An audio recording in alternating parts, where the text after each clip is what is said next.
Happy Tuesday, Access Your True Nature Medicine Tribe.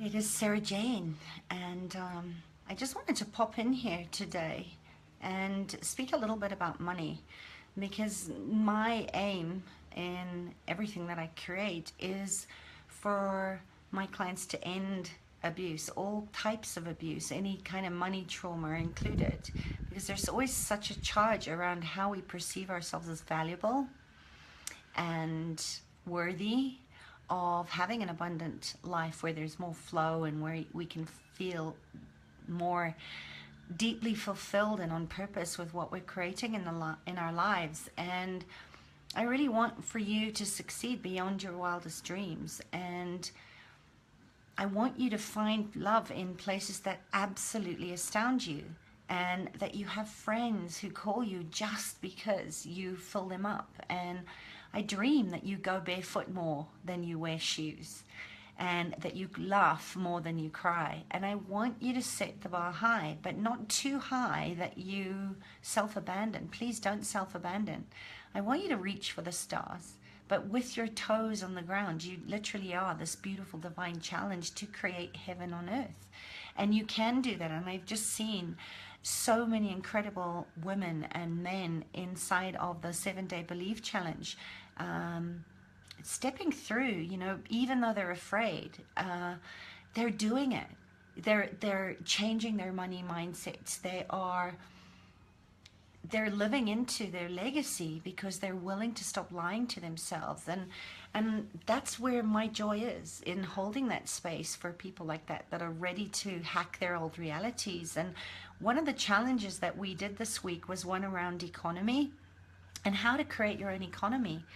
And it triggered a lot of people. So I wanted to just talk about this, because maybe you can relate to also feeling yourself stuck in the beginning of a year, and you're already starting to panic because you spent too much money over Christmas, and maybe you're kind of going, oh my gosh, how are you going to get through this year? Maybe you have past expenditures, and you're wanting to really just eliminate and reduce your level of past expenditure, not debt, which is just the death of you. And maybe some of you are kind of already anticipating, if you live in South Africa, that you have taxes to pay in February. And it's one of those biggest woundings, and there's so much confusion, isn't there, around living an abundant life. We talk about wanting abundance, and yet we cap. One of the ways that we cap our own happiness is by worrying and limiting the amount of abundance that's all around us all the time, because we're equating it to how much money we have in our bank accounts. And there's so much tied into money in as far as investing in yourself, and where you're vested in other things. And in this challenge, I really took them through some challenging practical steps that they had to do in regards to allowing themselves to have money, not spend it. They could mentally spend it all day in their lives, but it was about having money and inviting money in and honoring money and appreciating money, and also appreciating that money comes to you through people. So it's been an amazing experience to watch all the participants in this start to look at how much they have capped their happiness in regards to making themselves feel bad or pushing money away. And there's so much energy that surrounds it. We have a lot of baggage, don't we, associated with our money flows and our value and how successful we are. And it often drives us into more discomfort and pushes money away, because money is a very high vibrational frequency. It's a resource. It doesn't define you, but it's, wouldn't you be willing to have more resource available to you so that you can create more change in the world and do more things, and have a level of freedom, time freedom, to spend more time with your kids, and to spend more time in a space of high vibration rather than that lower vibration of worry and sleepless nights around money. So I wanted to speak more into this, and just to create and open up a conversation around it, because I am in the service of inviting people to create their own economy and know that they can be suitcase entrepreneurs, that they're not dictated to fiduciary systems that are broken, that the banks don't own you, the banks actually work for you. And, you know, one of the biggest aspects of my own relationship with money over the year, and my ancestral beliefs, my ancestral inheritance around money, that was very, very much in that Irish space. I have some Irish genes, Russian genes in me. And it was always that money was hard to come by, that you had to work hard for your money, that there was this feast or famine aspect, this love-hate aspect of allowing money to come, and the fear of, well, what if, you know, what if there's potato blight? So there was all that running. And then I had the contrast of it, of having diamond genes in me. My mother's family name is Diamond, and the Jewish people really know how to make money, and they're good with money, and they had their money really handled, and they knew what their financials looked like. So it's always about a good place to look at contrasts when you're doing this, and start to feel more empowered around it. And for me, it was always separating money into its own space, that it's its own entity, that its own energy, and it loves to circulate, and that it has to come and to go, and that aiming or striving or hustling and grinding to try and find consistent income was actually an abuse, because money has to come out and comes in. And it's one of the part of the challenge this time was to really look at how much money they had made over the year, because we forget, and we're talking about gifts, all the ways that money came into them, and most people were really, really pleasantly surprised to look at their financial gains for 2016 and see that they were way more abundant than their mind was telling them that they were. You know, because we hold so many of these attitudes and beliefs around money as something that's outside of us, rather than a resource that comes to us when we are resourceful, when we're living aligned to our purpose, when we are doing work that we love. And that it's not associated with your clients, or that you have courted money to who you work with, or how many clients, how many butts and seats, which is so dishonoring to speak about how you create money, that I certainly see in the life transformational industry. And, you know, I wanted to be as clean as possible for myself when speaking to my clients, or potential clients, or people that are interested in working with me, to really have an ability to focus on them and what they needed, and how I could serve them in a unique prescription that was meant for them, that wasn't just some random cookie cutter regurgitated stuff that's a one size fits all. And if I could help them, it was really, it's never about, you know, signing a client or making them sign a 10-page contract, which I've had done to me, and I'm not saying that it's wrong. It just doesn't feel light for me to tie people into that. For me, contracts are made because we have already projected that someone's going to break it. So it's really about leaning into trust, and it's never about meeting a quota or putting the pressure into the conversation that this person is somehow responsible for my happiness or my abundance or my money flows. And I've always sort of felt that discomfort of, you know, having seen it and having been on the receiving end of that, when people you know, are promoting talking to people over their money excuses, or making them feel bad, or shaming them into a place where they feel boxed in, because they're saying, you know what, I actually can't afford to work with you right now. You know, I don't think that you have a mindset issue if you can't step into a high-level program or a high-level investment. And I certainly don't think that we should be pressuring people to take responsibility, that they somehow have to do this. especially in a what do I want to call it? You know, in a service area like life transformation or business coaching, to make people think that they have no other possibility available to them. So when I'm with a client or I'm creating a program, I'm really listening and tuning in intuitively to what is it that this person needs, and can I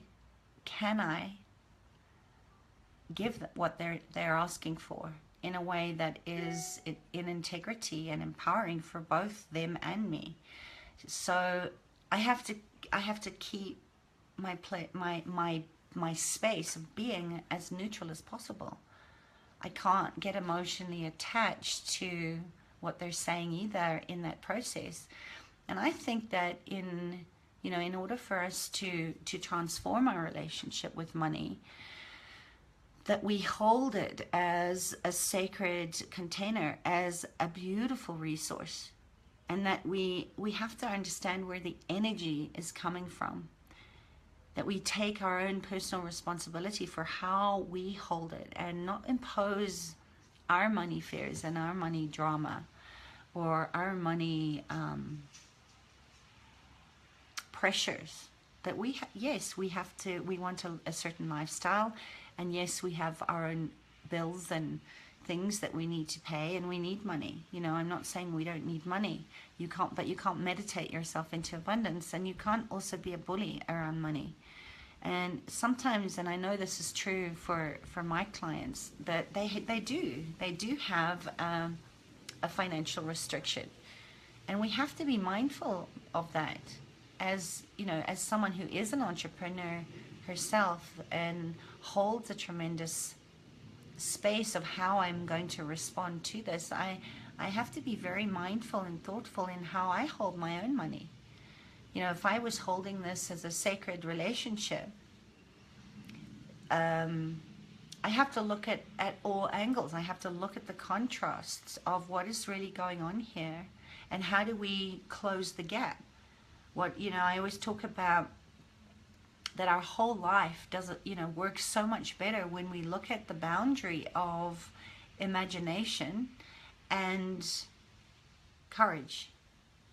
And it takes courage to get honest with yourself and stop lying to yourself about all the reasons and justifications and excuses why you can't actually afford to practice radical self-care, to invest in yourself. And we have to look at that as well. And I actually encourage people, everyone that I work with, that it's okay to take some time to think about it. I know a lot of people that are business mentors, and I've been there myself, have sort of said, well, your problem is that you don't know how to close a sale. That I'm going to get on a phone call with someone that I'm really wanting to get to know and to see where they're at and what's stopping them from getting where they want to be. That it just doesn't feel like a kindness to think that I'm going to hold them and pressurize them into making a decision and giving me their credit card details before we get off the phone. It's so much pressure, and I've been in that situation myself with coaches that are like, they literally wouldn't give me any breathing room, and I could feel that anxiety and that panic, because these are big investments sometimes that I was making, and how many times, maybe you can relate to this too, have you been in that situation where you feel like the only way out is to say, okay, I'll do it, and then you put the phone down, your credit card goes through, you go back into that, oh my God, what have I just done? And how many people actually cancel the next day? I've been there, and I've done that myself in the past before I got my money mindset handled, and also gave myself the space to tread gently enough to actually work my way through any objections and concerns I had about making a high-end investment in something. So, I want people to be able to have the space to really think about it and to get real with where they're holding fear or concern and feel into it, and to get the alignment and to be able to get back on a call with them and be able to give them options that work for them, that are still a stretch, but that they feel comfortable knowing that they're going to commit to do the work and get the results that they want, because there is a stretch out of their comfort zone in the investment. You know, as much as I give a lot of free resources, and I show up and I serve with these little Facebook lives, and I run free challenges, and I'm always in a place of how can I give greater than I was yesterday and lead with generosity. There is something in that sometimes where I see the same people showing up that take a lot of the free resources and they listen to podcasts, but they never really commit to investing in themselves. And that's a little frustrating, because I know that doesn't always get you the results. You don't go to a networking event and hand your business cards out and ask a couple of people, you know, what do you do, and go home and find, you know, a $10,000 check or an email from somebody saying, oh my God, I have to work with you. And I think that's really part of this money thing, is that money comes to us through people that feel that they can trust themselves enough for you to hold a container of loving support, to get them where they want to go. And we need to really deepen into our practice of our relationship with ourselves. You know, if you can't see your value or worth, how can you expect other people to? You know, if you wouldn't invest in yourself, how can you expect other people to invest in you? So pay attention. You know, pay attention to how you want to relate with money.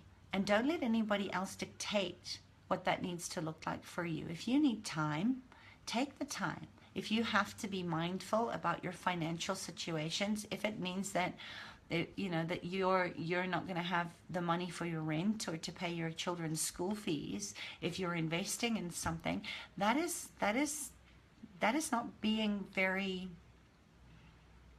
kind or responsible to the things that are a priority. You know, you have to do what you have to do, and there's always a way. It doesn't mean that you don't have the right mindset. It means that you're being very conscious and considerate of the things and the people around you that rely on you to be in a great relationship with your money flows. And I want you to empower yourself in how you want your relationship with money to be.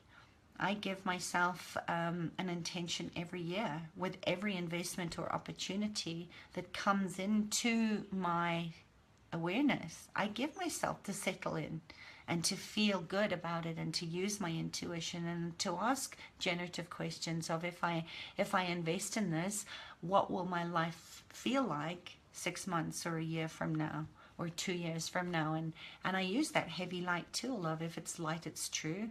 If it's heavy, it's a lie, and it's very contractive. And it's a really good way to keep into trusting and to listening to your gut, to listening to your wise sage that has always known your innate intelligence is to thrive. And you'll never go wrong if you actually give yourself the space and the quietness to settle in and really feel your intuitive process of choosing it or not choosing it. So listen to your own truth. And for me, every time when I do that, I always invest or I take a risk, but not before I go into that deep space of congruence with listening to my wise sage, listening to the wisdom of what this is going to look like for me. So you get to choose how you feel around money, but you know, take some time and spend moments journaling or meditating or asking these kind of questions to consider, how am I in relationship to this thing or this investment or someone investing in you, without any emotional attachment. You know, it's something that I'm very mindful of as I grow my business and as I create a pathway to honoring the spaces where I've invested heavily in past expenditures myself. And it took me 6 years after I had been liquidated and sequestrated and lost everything to pay off a lawyer that at the time I couldn't afford, but I knew I need one to get out of a very messy divorce. And at the time I knew that I would find a way to honor that relationship and pay that lawyer. I didn't know how I was going to do it, but I did it slowly, one step at a time. And if you're just open to asking people how, what else is possible, how else, they'll always find a way, just as I do with my clients, to work out a payment plan, or to work out a way that they feel comfortable stepping into that space and investing in the help that they need from the people that have the expertise that you might not have, which for me in that case was a lawyer. My anxiety around money lessens when I'm being mindful about how I want to be in relationship with it in my own life and in relationship with the services that I provide. And I give myself permission to hold it in a way that feels good and aligned to me. Sacredness is a big word for me. Integrity is a big word for me that I hold very seriously with my work, with my life, with myself. And so I hold it with money as well. And when I'm doing my monthly financials and budgets, I hold that energy of sacredness around it. And that really supports me and helps me feel empowered and grounded into doing my work, getting my financials handled, being able to see it. Because if you can't measure and track if you're not tracking. You have to track in order to measure your results. And how many times when you don't write things down do you not see a result? So when I think about how I want to energetically relate to money, when I think of the word sacred integrity, it allows me to deepen into my receptivity about how am I feeling in this moment in regards to it. And this is so much, there's so much wealth in that. In being given, and so much being given to us. We're so supported, especially in this space where it's very confusing out there. There's so much information, and you just have to go into Facebook, and every second person is promising to sell you the magic pill or the quick fix to a 6 or 7 income, or and you have to have a high level in investing in it, and they're talking about money and mindset and all that stuff, and I feel like it's not very kind, a lot of it, because it's not true. Rome wasn't built in a day, and it would be very out of congruence to promise anybody something that you can't promise yourself.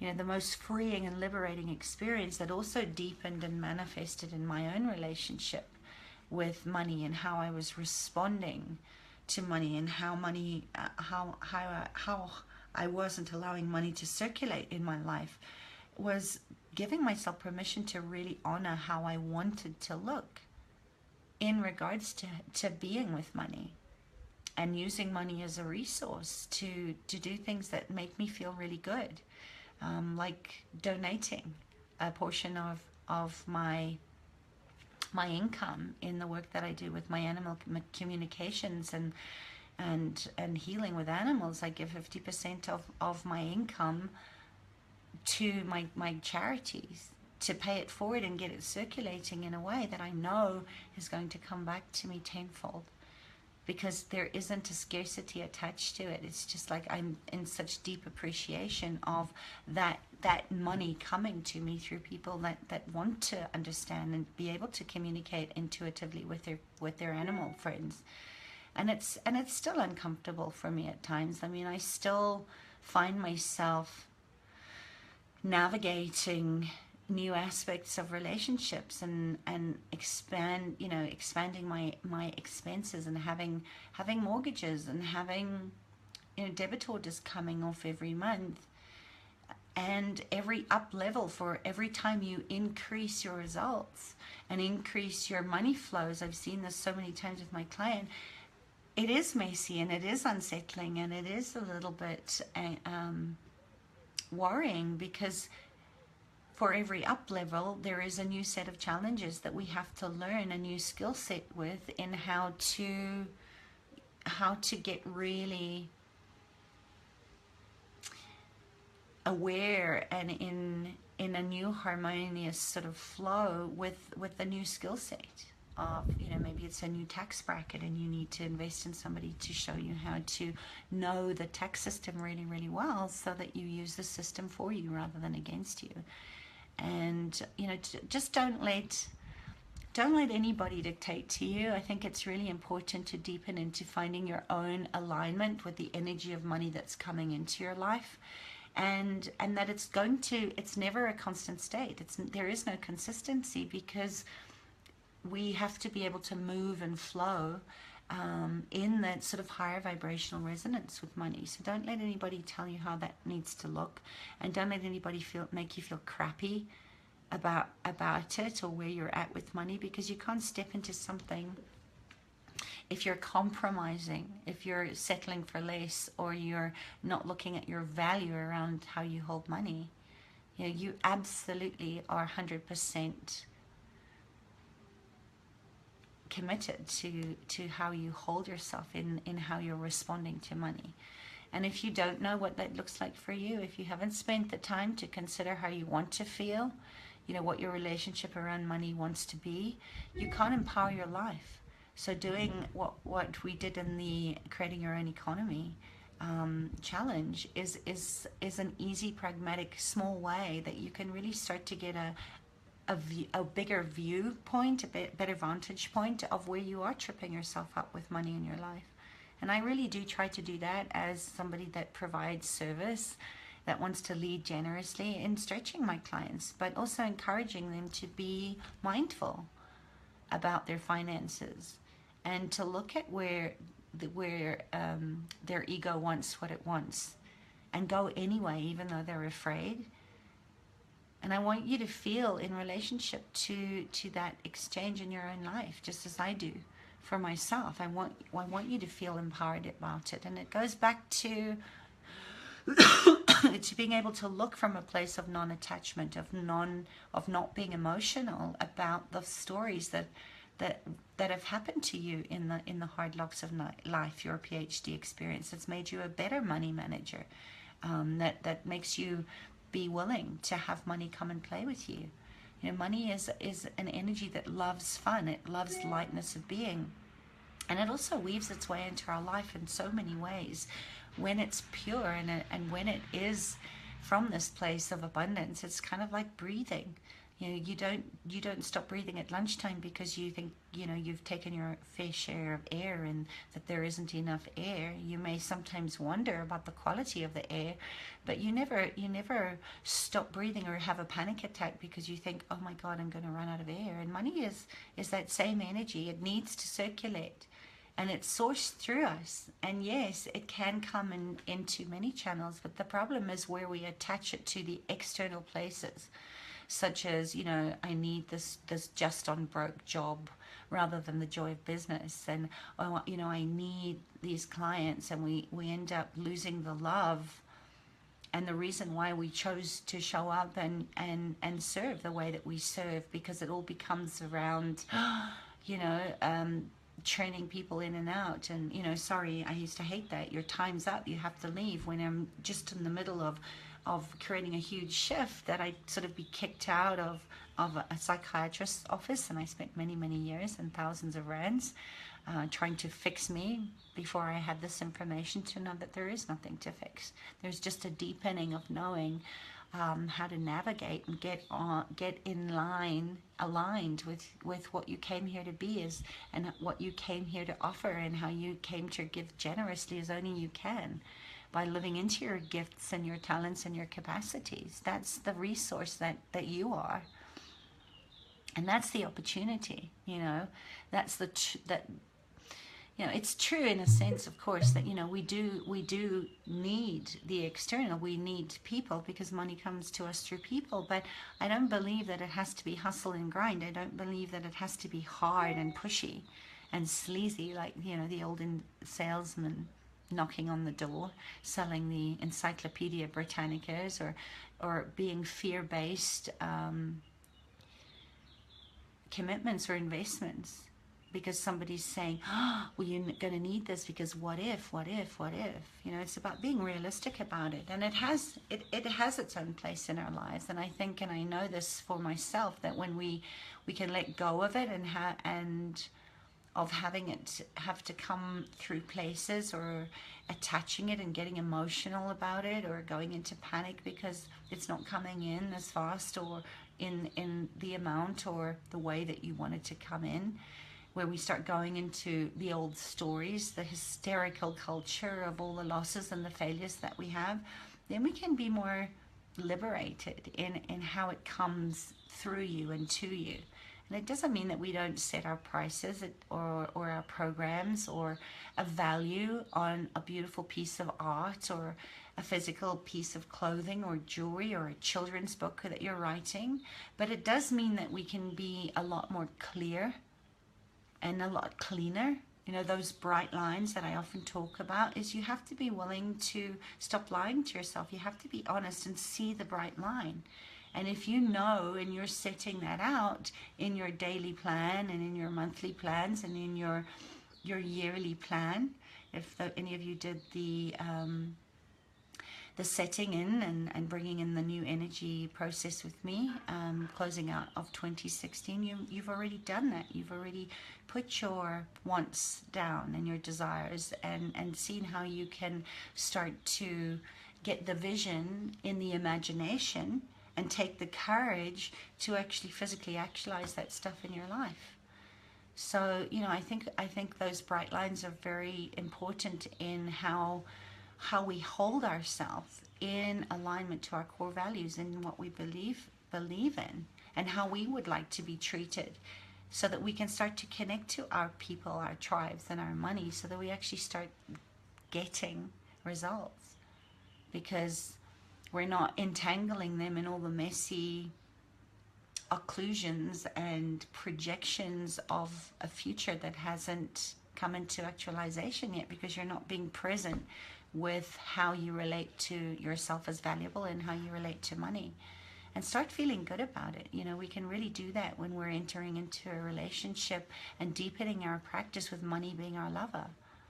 That's how, you know, how we shift how we handle money, and we allow money to come to us and hold money as sacred, because it is.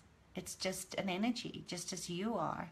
And just as you are a valuable resource, so is money. It just changes form. It just changes form. So that's kind of my thoughts today. I'd love to know how that lands for you, if that resonates with you. And let me know. Post in the comments and questions how you currently feel about your money flows. You know, what comes up for you when you listen to this. And let me know, you know, what's working for you. And what does it look like to empower your alignment with money to come to you with more ease and grace and flow, because you can trust yourself to be a self-fulfilling, constantly increasing flow of creative sexual energy. That is the energy of money. So have a good day. I'd love to know what you're choosing, and if I can support you in any way to amplify your frequency of being the energy of gold and silver and precious jewels and things that have exquisite intrinsic value, including money. Let me know. I'd love to have a conversation. And I've got about 3 complimentary clarity discovery sessions still open, and we start the Gifted Life Project on the 1st of February. So if that interests you, let me know. I would love to have fierce, strong, brave women or men like you come into this program, where we're really going to go deeper into how you can create your own economy and live into your gifted life. So have a good day wherever you are. I love you guys. Bye. Mwah.